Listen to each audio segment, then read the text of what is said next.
Hi, this is Chris with Learn WebLogic Online, and this lecture is on managed servers.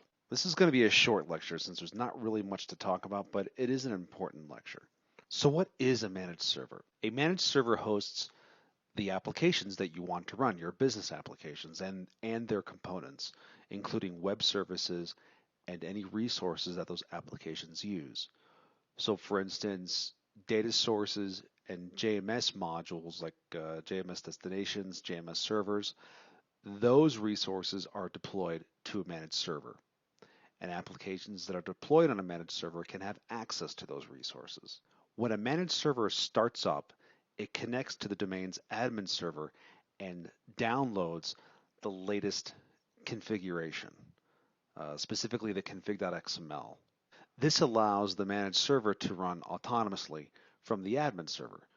So the admin server does not need to be running in order for a managed server to run. The managed server maintains a local copy of the domain configuration. And when changes are made to the domain via the admin server, those changes are pushed out to each managed server.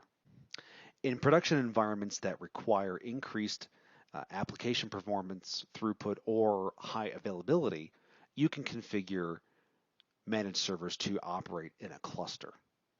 A cluster is a collection of multiple managed server instances running simultaneously and working together to provide increased scalability and reliability. In most cases, clusters are homogeneous in nature. And what I mean by that is the managed servers that are in a cluster are configured, they're all configured the same. So resources and application are targeted to each member of the cluster. So in a cluster, most resources and services are deployed to the cluster as a whole and not to an individual managed server. This enables failover and load balancing for applications and resources that are deployed to a cluster.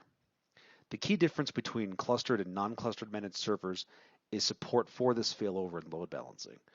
These features are only available in a cluster that contains WebLogic managed servers.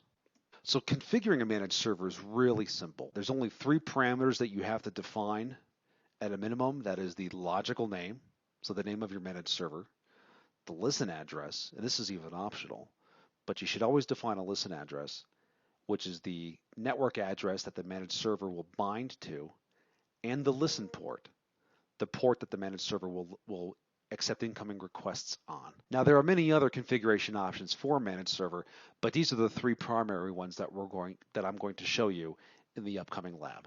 So that was really quick. There's not much here on managed servers right now. I just want to expose you to what a managed server is and what function it serves. So let's go ahead and shoot over to lab exercise number 4 on creating a managed server.